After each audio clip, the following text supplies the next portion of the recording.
Me resultaba imposible no acordarme en la historia que vamos a ver las plagas, un poquito. Y así se llama, las plagas, mis plagas, tus plagas. ¿Vale? Vamos a conjugar las plagas esta mañana. Hay un texto que se encuentra en Éxodo 10, en ocasión de la plaga de las langostas, en la que Faraón le pregunta y le dice a Moisés, ¿y quiénes son los que tienen que ir a adorar? ¿Quiénes son los que tienen que salir de Egipto? Y la respuesta de Moisés es increíble, ¿no? Dice, ¿quiénes son los que han de ir? Final del versículo 8 del capítulo 10. Versículo 9 dice, y Moisés respondió, hemos de ir con nuestros hijos y con nuestros viejos, con nuestros niños, con nuestras hijas, con las ovejas y con nuestras vacas hemos de ir, porque nuestra fiesta solemne es para Jehová. Así que tenían que entrar todos, ¿vale? Y viendo a los niños aquí, me preguntaba si nosotros cuando nos digan, bueno, ¿quieres ir al cielo? ¿Con quién quieres ir al cielo? ¿Con quién quieres ir al cielo? Todos. Con nuestros niños. Hasta con los de los truenos, que no se les escuchaba mucho. Todos queremos ir al cielo. Hemos leído un versículo que decía que los que no creían en Dios, después de ver las maravillas que se presentaban delante de ellos, tuvieron que admitir en un momento determinado, dedo de Dios es este. El dedo de Dios no lo vemos muchas veces a lo largo de la Biblia. Lo vemos aquí y un poquito después lo vamos a ver. ¿Qué está haciendo el dedo de Dios? Escribiendo los mandamientos. 1400 años después, vamos a ver también al dedo de Dios. Jesús se agacha en el templo y empieza a escribir. También aquello era el dedo de Dios. ¿Has pensado alguna vez si las plagas fueron solamente para Egipto, 10 plagas en aquel momento y se acabó? Hay un salmo que menciona 7, en un orden diferente, porque tiene una intención diferente el autor. Las plagas, tal como Moisés escribió en el libro del Éxodo, nos enseñan cosas interesantes. Ahora estamos haciendo la matutina, ¿verdad? Y en la matutina está siguiendo con las plagas. Y es bueno que hagamos una reflexión final. Esta matutina me está gustando mucho. Hay algunos textos que me estoy subrayando, que estoy teniendo para mis predicaciones. Y hay algunos textos que me faltaban. Algunos textos de Ellen White que me faltaban en esto de las plagas. Hoy os traigo uno de esos. Moisés, inspirado por Dios, escribió las plagas en el orden que aparecen aquí, porque ese era el plan de Dios. Primero quería ubicar las 4 más leves, ¿verdad? Que solo causaban molestia. El agua, las ranas, los mosquitos, los tábanos. Luego las 4 más graves, con resultados destructores no solamente para las personas, por la molestia que causaba, no, para todo el pueblo, con resultado de crisis económicas a largo tiempo. La peste, las úlceras, el granizo y las langostas. Luego la 9, terrible. Los hombres se quedan ciegos y no pueden ver. Sin embargo, en Gosén sí podían ver. En Gosén sí que había luz, pero en el resto de Egipto no. Y por último, la 10ª plaga. La muerte de los primogénitos. Hay una plaga que está en todas, que yo creo que es la más terrible de todas, la más terrible. Y es que el corazón del hombre tenga la plaga interna, porque hay un momento en que le dice Dios a Faraón, seguiré enviando plagas a tu corazón. Seguiré enviando plagas a tu corazón. Seguiré, lo traduce en muchas Biblias como seguiré enviándote plagas a ti. Y yo creo que esa es la peor de las plagas. La plaga que asola el corazón.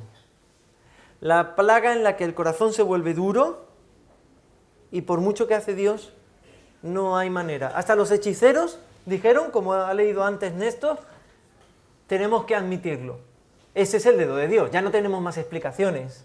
Porque claro, el agua se convierte en sangre, eso también lo hago yo. Una vez una persona me decía, Antonio, ¿el agua se convirtió en sangre? Digo, sí, eso dice la Biblia. Y después vinieron los hechiceros e hicieron lo mismo, convirtieron el agua en sangre. Sí, eso también lo dice la Biblia. ¿Y de dónde sacaron el agua? Si todo el agua se había convertido en sangre, ¿de dónde sacaron el agua para convertirla en sangre? ¿Verdad? Pregunta interesante. Se le había olvidado leer un versículo. Es un versículo que se encuentra en el capítulo 7, versículo 14. Perdón, 7:24. Dice, en todo Egipto hicieron pozos alrededor del río para beber, porque no podían beber las aguas del río. Es decir, que en aquellos pozos sí que había agua potable que se podía sacar y se podía transformar en sangre. En aquellos pozos sí. Fue una plaga en la que el hombre tiene que construir pozos porque el agua del río viene roja como la sangre y los peces, ¿qué les pasó a los peces? Se murieron. El hedor era insoportable. Tenían que acercarse al río, cavar pozos con ese hedor y beber el agua que filtrada a través de la tierra les llegaba más purificada y por lo menos era potable. El Señor quiere enseñar algo con las plagas. Y quiere enseñarnos que, yo os pregunto, ¿habéis participado alguna vez de una plaga? ¿Os ha caído alguna vez una plaga en la vida? ¿Habéis ido caminando y os han atacado todos los mosquitos? ¿O todas las moscas? ¿O las langostas se han comido el bocadillo cuando íbamos a comerlo? ¿O ha pasado algo así en vuestra vida? Y sin embargo, yo os haría la pregunta de otra manera. ¿Han faltado plagas en vuestra vida? ¿Ha habido momentos en los que el Señor en su pedagogía nos estaba mostrando que lo que nosotros habíamos elegido no era lo correcto? A los pastores nos pasa muchas veces, y aquí tengo muchos compañeros que me van a entender, que alguien te dice, ora por mí.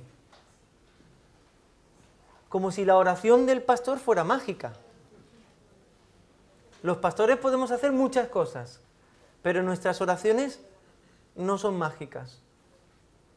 Si una persona me dice, Antonio, ora por mí, pero esa persona no actúa conforme a la voluntad del Señor, yo me pregunto, ¿de qué sirve que yo ore? ¿Verdad? ¿Sabéis quién dijo muchas veces, si lo leéis en el relato de las plagas, ora por mí? Faraón, sí señor. Faraón, vamos a ver en varios textos, como el faraón va a decir, ora por mí. Cada vez que tiene una plaga dice, ora por mí, pero cuando se le va la plaga, se vuelve de otra manera. Se cambia en otro hombre. Y es que parece que el dolor, el sufrimiento, nos vuelve mejores. Parece que nos vuelven más buenos. Pero a veces es una apariencia. Cuando pasa el sufrimiento, a veces volvemos a lo que era antes. ¿No habéis visto nunca una persona que bajo el sufrimiento se vuelve muy piadosa, muy creyente, pero cuando se pasa el sufrimiento desaparece la piedad? ¿Eso puede ocurrir? Eso nos puede ocurrir a todos, porque todos tenemos un corazón que se parece mucho al de Faraón. Se parece mucho al de Faraón. ¿Qué le ocurre a una persona que rechaza a Dios? Esa es una pregunta importante en la vida de cada uno de nosotros. ¿Qué le pasa al que rechaza a Dios? Muchas veces aparentemente nada. Aparentemente hay personas que rechazan a Dios y no le pasa nada. Tenemos algún salmo interesante, Salmo 73, cuando dice, y yo entrando en el templo del Señor, me di cuenta de que los malos sí que tienen problemas. Sí que hay problemas para ellos. No es que prosperan y que no. Cuando veo la vida larga de una persona que ha rechazado a Dios, ¿cómo es esa vida? Se convierte en un desastre. Se convierte no importa lo inteligente que seas, no importa lo guapo que seas, no importa lo fuerte que te haya hecho en constitución, tu naturaleza. Si rechazas a Dios, tiene consecuencias. Tiene consecuencias. Leemos que luego de la segunda plaga, el faraón pide a Aarón y a Moisés que oren por él. Éxodo 8:4. Orad por mí. Algo sin duda imposible en condiciones normales. ¿Sabéis que el gobierno de Egipto se basaba en que el faraón era ¿quién? Era Dios. ¿Cómo le va a pedir un Dios a otro Dios que ore por él? Pero lo que ha visto es tan grande, lo que ha visto le ha afectado tanto que se le bajan los humos. Se le bajan. Y dice, se trastornaba todo el sistema de gobierno egipcio, que se centraba en la divinidad de Faraón. En la tercera plaga son los magos egipcios los que reconocen humildemente el poder de Dios, lo acabamos de leer, ¿no? Ellos también reconocen en 8:15, dice, pero viendo Faraón que le habían dado un respiro, endureció su corazón y no escuchó como Jehová lo había declarado. Entonces Jehová dijo a Moisés, y tenemos el de 18,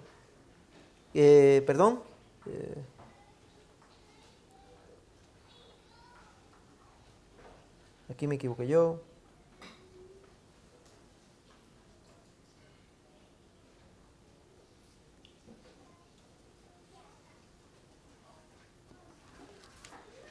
Muy bien. El texto en el que acaba de leer de Néstor, que dice que ¿quién había producido esa plaga? ¿Quién? Dios. Ellos se dan cuenta que es Dios, ¿no? Los hechiceros se dan cuenta que es Dios. El texto está mal referenciado en el 15. En la séptima plaga, parte del pueblo se convierte a Yahvé. Parte. 9:20. Vamos a leerlo. De los siervos de Faraón, el que tuvo temor de la palabra de Jehová, hizo huir sus criados y ganado a casa. Mas el que no puso su corazón en la palabra de Jehová, dejó sus criados y sus ganados en el campo. ¿Y qué pasó? Que vino un granizo tan grande que mató a los siervos y al ganado.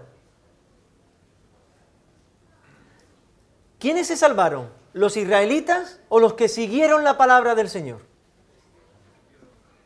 Los que siguieron la palabra, aunque fueran egipcios. Los egipcios que tuvieron temor de Jehová, los que habían confiado que la palabra de Dios iba a cumplir, no les afectó esta plaga. Y ya nos está dando una pista muy grande. La plaga era contra los egipcios o contra los que no aceptaban la palabra de Dios. Contra los que no aceptaban la palabra de Dios. Porque si un israelita, por muy israelita que fuese, salía al campo cuando habían dicho que iban a caer aquellos granizos descomunales, como piedras, como rocas, morirían igualmente. ¿Sabéis? Si yo me saco mi certificado bautismal y digo, Señor, yo tengo un certificado bautismal, ¿no? Antes en las películas era curioso, ahora ya no, pero antes en las películas salía alguien que decía siempre, cuando estaban dando tiros y eso, y salía alguien que sacaba, tengo pasaporte americano. Ahora si lo dicen es cuando le disparan, ¿no? Entonces, antes era como que tenía mucho miedo y que no. Pues nosotros igual, cuidado, yo tengo certificado. ¿Nos protege tener un certificado de bautismo? ¿Nos protege venir a la iglesia el sábado? ¿Qué nos protege de la plaga? Seguir la palabra de Dios. Tener el temor de Dios en nuestro corazón, el respeto a lo que Dios dice en nuestro corazón.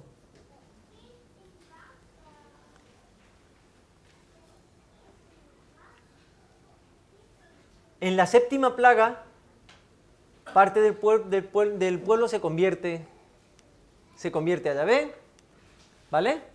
Y en la octava plaga, hasta parte de los funcionarios egipcios aceptan a Yahvé y piden a Faraón que deje salir a los israelitas de una vez.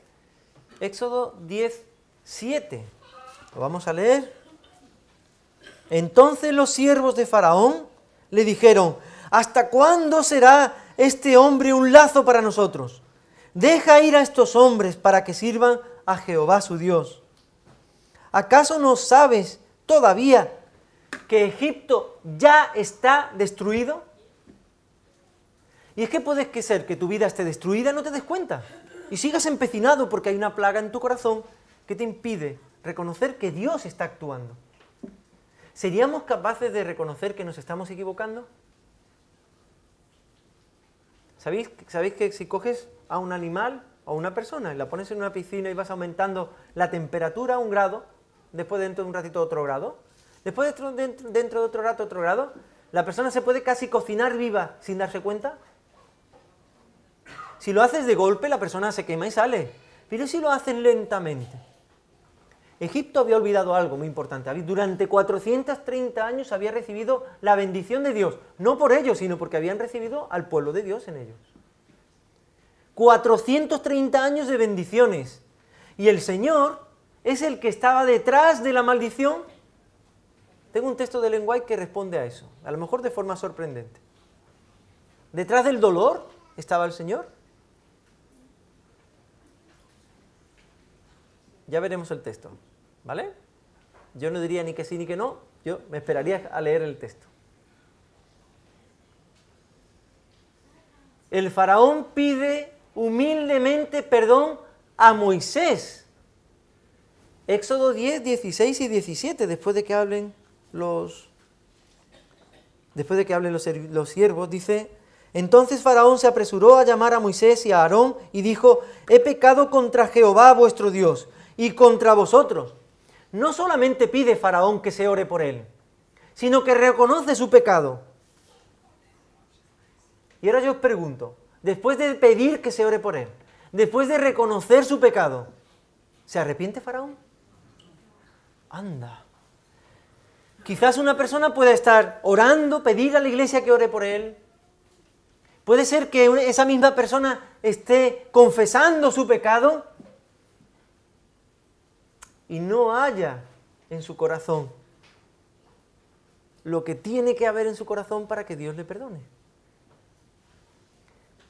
El corazón de Faraón, Faraón pidió perdón y le dijo lo que estábamos leyendo: he pecado contra Jehová vuestro Dios y contra vosotros. ¿Os suena esto? Más tarde alguien que dice: he pecado contra el cielo y contra ti. Es lo mismo, el hijo pródigo, ¿verdad? Así que las palabras del hijo pródigo se parecen a las de Faraón. Fijaos, dice: mas os ruego ahora que perdonéis mi pecado solamente esta vez, y que oréis a Jehová vuestro Dios y me quite de mí al menos esta plaga mortal. La última vez que os lo pido, ya no os lo pediré más. Por favor, ayudadme, yo reconozco mi pecado. ¿Es suficiente eso para que una persona se salve? Es que esta plaga de la que estamos hablando, esa plaga del corazón, va mucho más allá de lo que nosotros pensamos. Hay personas que dicen: yo ya he confesado que sí, que esto que he hecho es pecado. Ya. Yo ya he confesado en mi corazón, he pedido perdón a Dios. Y pido perdón a las personas a las que le he hecho. Pero todavía falta algo. ¿Qué le falta a Faraón todavía? No solamente reconocer que él hace las cosas mal, sino ahora tiene que reconocer que Dios hace las cosas bien. Que Dios hace las cosas bien y que Dios es su Dios. Y le pide perdón a las personas equivocadas. Le pide perdón a Moisés y a Aarón.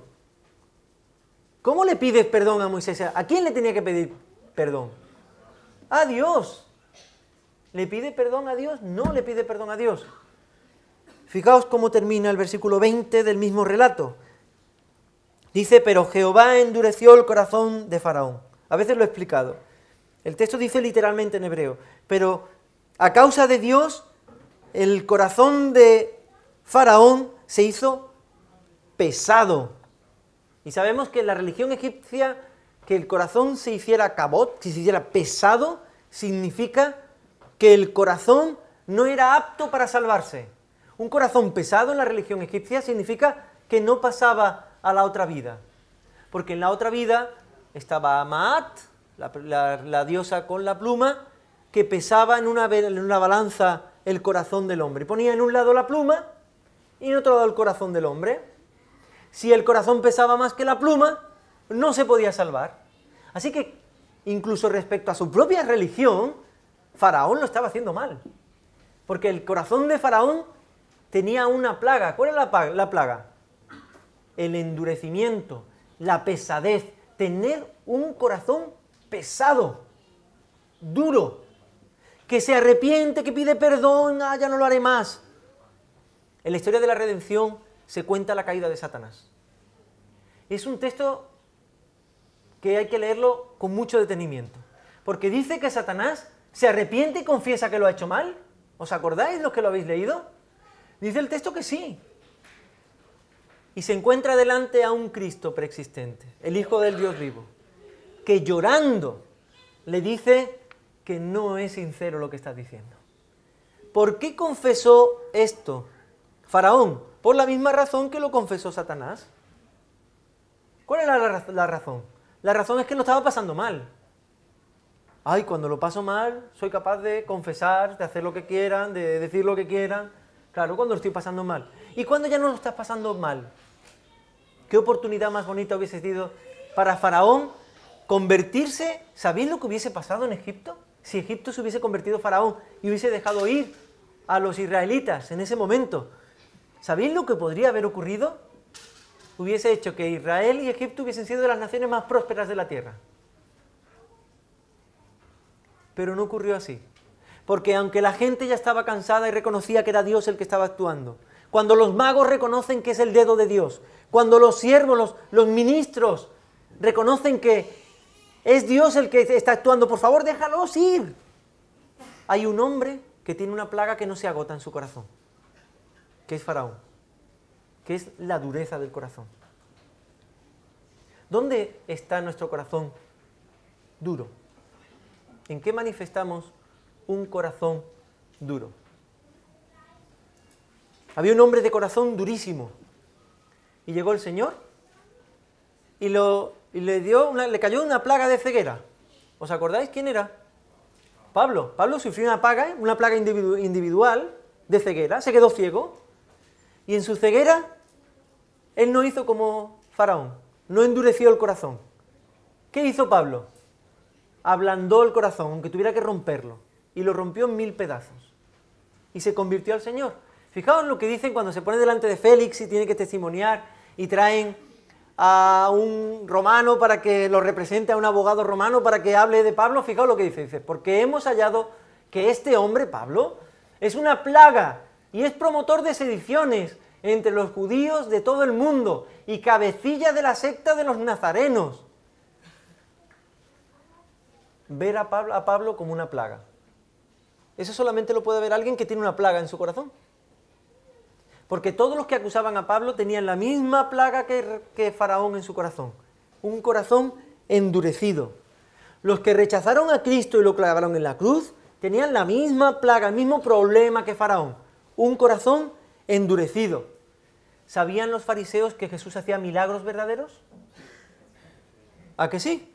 Claro, había resucitado. Cuando resucitó a Lázaro, los que estaban allí presentes vieron que él ya está en estado de descomposición. Y dice, y desde entonces decidieron matar a Lázaro. Vamos a ver. ¿Pero no eran los creyentes? ¿No eran los que oraban? ¿No eran los que conocían la palabra de Dios? Pero había una plaga que no habían podido sortear. Ya no tenían langostas, ya no tenían granizo, ya no tenían el agua con la sangre, no tenían ni siquiera los primogénitos. Pero la plaga que se cumplió con Jesús sí que fue la de los primogénitos. Porque al morir Jesús, sobre Israel cayó la plaga de los primogénitos. Porque murió el primogénito de todos nosotros. Cayó, que sea su sangre, dijeron, sobre nosotros. Una persona puede tener el corazón tan duro que a pesar de conocer a Dios, de ver sus maravillas, ¿sabéis que plaga viene de una palabra que es mofet en hebreo? Y hebreo no significa plaga como algo malo, significa un hecho prodigioso. ¿Vale? Algo maravilloso, un hecho prodigioso. Puede ser que Dios haga un prodigio delante de tus ojos y tú lo estés rechazando porque esta plaga está en tu corazón. No son las plagas de fuera las que nos afectan, es la plaga del corazón la que nos afecta.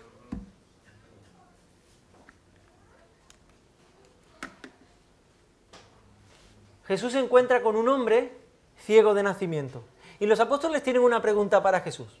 Señor, para que este hombre naciera ciego, ¿quién pecó? ¿Este o sus padres? Creo que tú predicaste de eso, ¿verdad? ¿Una vez? ¿Quién fue? Alguien predicó hace como 4 o 5 semanas de esto. ¿Quién? ¿Él o sus padres? ¿Quién pecó? ¿Quién pecó? Ni él ni sus padres. Porque estaban buscando el por qué estaba ciego. Pero Dios le quería explicar para qué estaba ciego. Tenemos una noticia terrible. Un tren descarrila. ¿Por qué? Porque va a mucha velocidad. ¿Por qué? Porque lo controla un hombre. Y los hombres fallamos. Ya podamos poner todos los sistemas de seguridad del mundo. Si el que conduce es un hombre, en algún momento va a fallar. El factor humano sabemos que falla.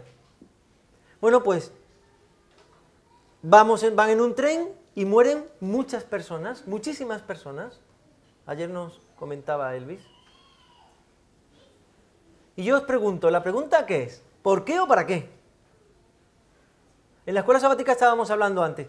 ¿Qué necesitan las personas que han perdido a sus seres queridos en ese accidente? ¿A quiénes necesitan al lado? Te necesitan a ti, a mí, ¿eh? Porque lo que nosotros sabemos sobre la resurrección, lo que nosotros sabemos sobre Dios, les aliviaría el corazón. No hay ninguna creencia que pueda aliviar el corazón de una persona tanto como lo que nosotros hemos recibido. ¿Dónde debemos estar? Con el que llora. ¿Y quiénes deben estar? Nosotros. ¿Quién puede darle a esas personas mayor esperanza que nosotros? El otro día hablábamos y me decía Paquín, no me importa nada.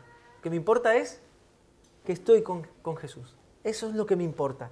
Las demás cosas son como, bueno, son circunstancias. Lo que más me importa es estar con Jesús. Y eso solamente se dice desde un corazón que ya no tiene una plaga.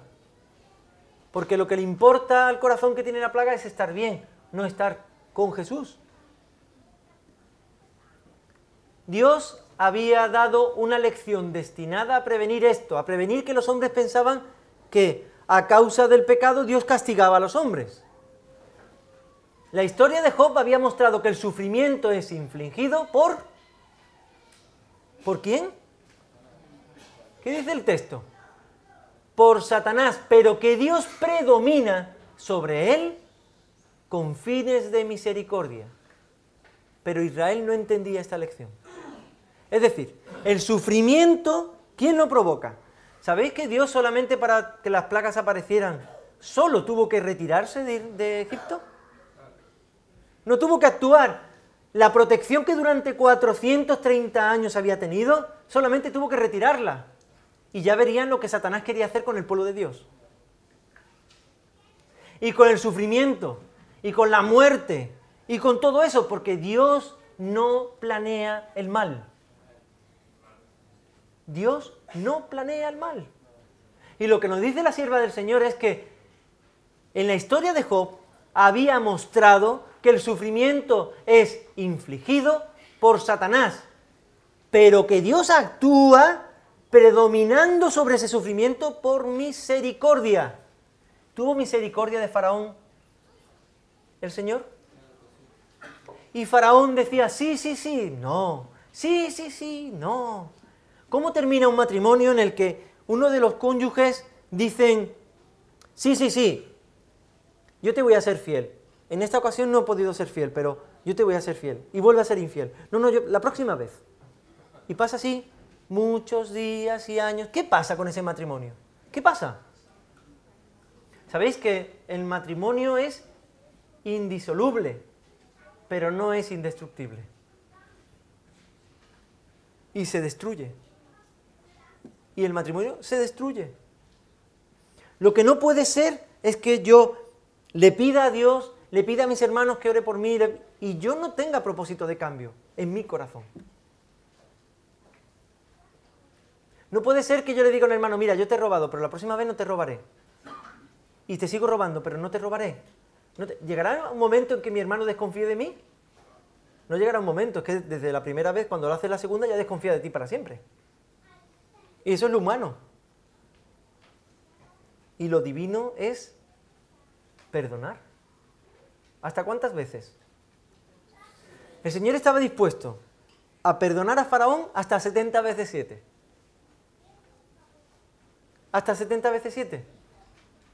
Pero Faraón no aceptaba tanto perdón de Dios. Su corazón se cerró.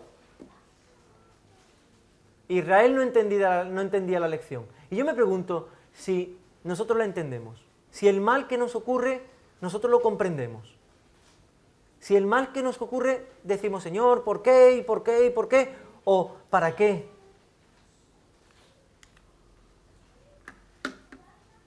Muchas veces queremos cambiar las circunstancias, pero no deseamos cambiar aquellos rasgos de carácter que provocan esas circunstancias.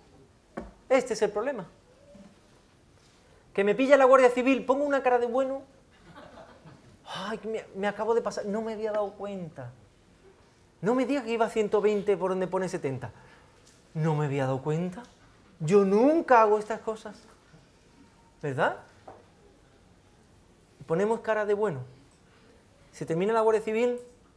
¿Sabéis que me han dicho incluso que hay gente que cuando ve un radar levanta el pie y cuando lo pasa acelera? Pero no sé si eso será verdad o no. Los seres humanos somos así. Cuando estamos bajo el control, cuando estamos con la circunstancia terrible de nuestra vida, ¿cómo controlamos todo? ¿Cómo queremos ser buenos? ¿Cómo queremos cambiar? ¿Cómo queremos? Pero cuando estamos bien, se nos olvida. No nos engañemos. Si no cambiamos el interior y buscamos una reforma del corazón y de la mente, nunca podremos cambiar definitivamente nuestra vida y viviremos de plaga en plaga.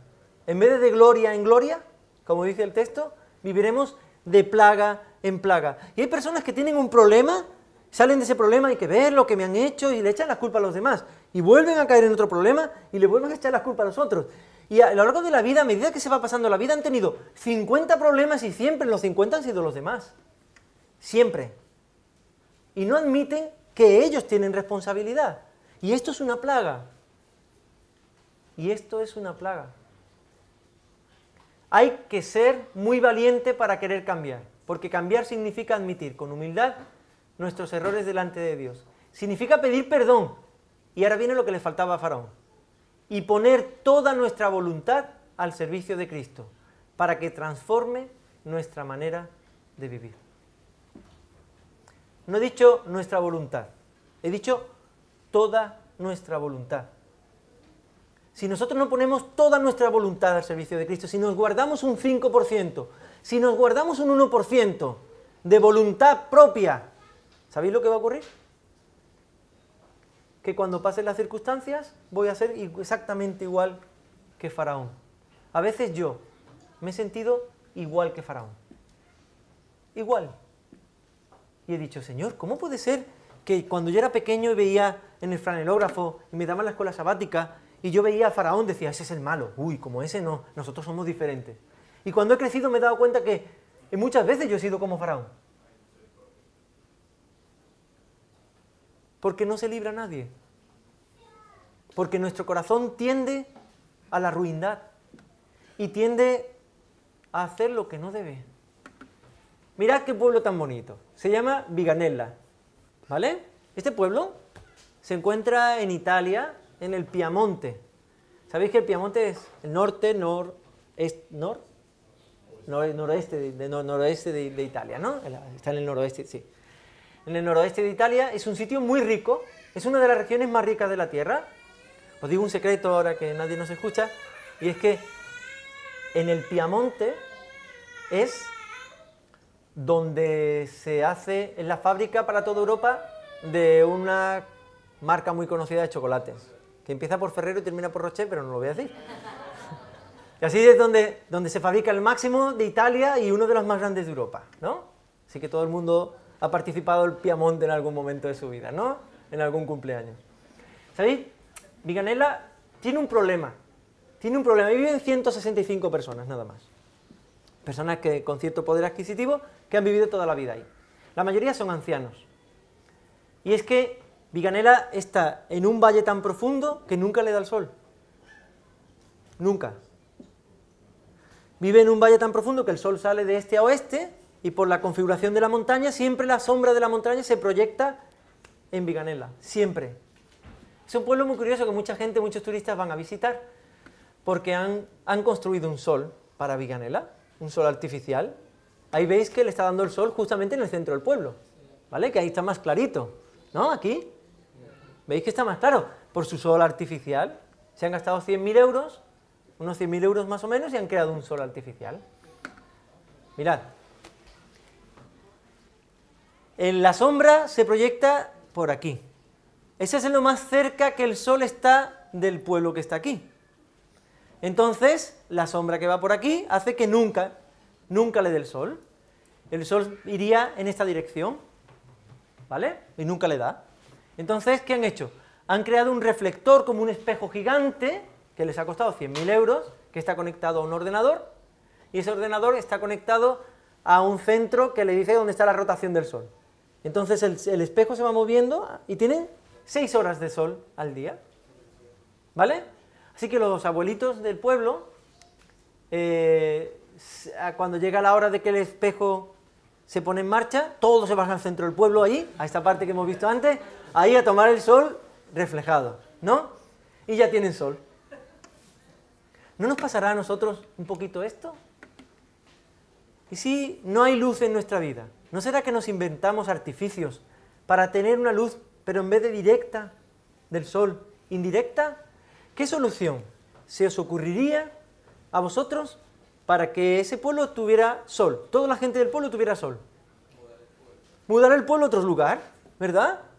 Pero es que, claro, ¿cómo vamos a cambiar el pueblo? Eso no se lo piensa nadie. O sea, es mejor poner a una pantalla... Tienen terreno para... En el término municipal, tienen terreno para poner el pueblo en otro sitio. Pero no quieren mudarse. No, es ese pueblo y se quedan allí. Es como una persona que dice, mira, yo no puedo cambiar. Yo no puedo cambiar. Así que yo me quedo como estoy y que Dios se apañe conmigo. Porque yo no puedo cambiar. Y ahora yo os pregunto, ¿hay alguien que con la ayuda del Espíritu Santo no pueda cambiar? Ni un asesino, ni el mayor de los sinvergüenzas que veáis, todo el mundo puede cambiar con la ayuda de Dios. Hasta Faraón podía cambiar, hasta yo puedo cambiar con la ayuda de Dios. ¿Por qué? Porque con la ayuda de Dios no hay imposibles. Porque Dios hace que lo imposible sea posible. Dios tiene un proyecto para toda la humanidad. Este consiste en que haya libertad, paz, justicia, bienestar e igualdad de oportunidades para todos los hombres. Y la oposición a este proyecto acarrea inevitablemente calamidades. ¿Qué estamos viendo en el mundo? Que el proyecto de Dios no se hace y tenemos el resultado de que el proyecto de Dios no se haga. ¿Y cuál es el resultado? Pues todo lo que tenemos cada día. Quizás por eso hoy nos azotan tantas plagas, porque como el faraón de Egipto, seguimos empecinados en oprimir y abusar, cada uno a su manera, de nuestros hermanos más débiles. El día en que todo el pueblo de Dios busquemos una salida divina a la opresión, como lo hizo Moisés, las plagas cesarán, porque Dios mismo nos sacará de la opresión y de la esclavitud con la segunda venida. Fijaos, Moisés buscó una solución propia. Mato al egipcio que está provocando la plaga sobre mi pueblo, que está azotando a mi pueblo, que es una maldad sobre mi pueblo. Lo mato. ¿Esa solución fue aceptada por Dios? No fue aceptada por Dios. ¿Cuál es la solución que fue aceptada por Dios? Con este callado harás prodigios. el milagro. Y le tenemos que pedir al Señor un milagro. Un milagro en tu vida, un milagro en mi vida. Un milagro en el que la mayor de las plagas ya no esté. Que nuestro corazón no sea tan duro como para que rechacemos sistemáticamente todos los prodigios de Dios. Estoy seguro que estáis aquí hoy porque Dios ha hecho algún milagro en vuestra vida alguna vez. ¿Recordáis algún milagro que Dios ha hecho en vuestra vida? Qué fácilmente se nos olvidan los milagros de Dios cuando estamos en una situación de problemas. Fácilmente. Se borran. La memoria es frágil. Y yo me pregunto, con un pueblo como el nuestro, con el tesoro que tenemos, ¿será posible que nos estemos inventando una solución artificial? ¿Será posible que tendremos el síndrome de Viganela? Que estemos ahí, intentando dar un sol. Pastor, ore por mí. No, ora tú. Ora tú directamente al Señor. No predícame el Evangelio. Lee tú, claro que vamos a predicar el Evangelio, pero lee tú también la palabra de Dios. Léela tú directamente. Yo no la puedo leer por ti. Yo no soy el espejo. No puedo serlo. Porque con una iglesia en la que cada uno vaya y beba directamente del Señor, haremos milagros. Y todas estas plagas que hoy tenemos encima, que nos asedian, el Señor las terminará más pronto que cuando creímos. Que el Señor nos bendiga.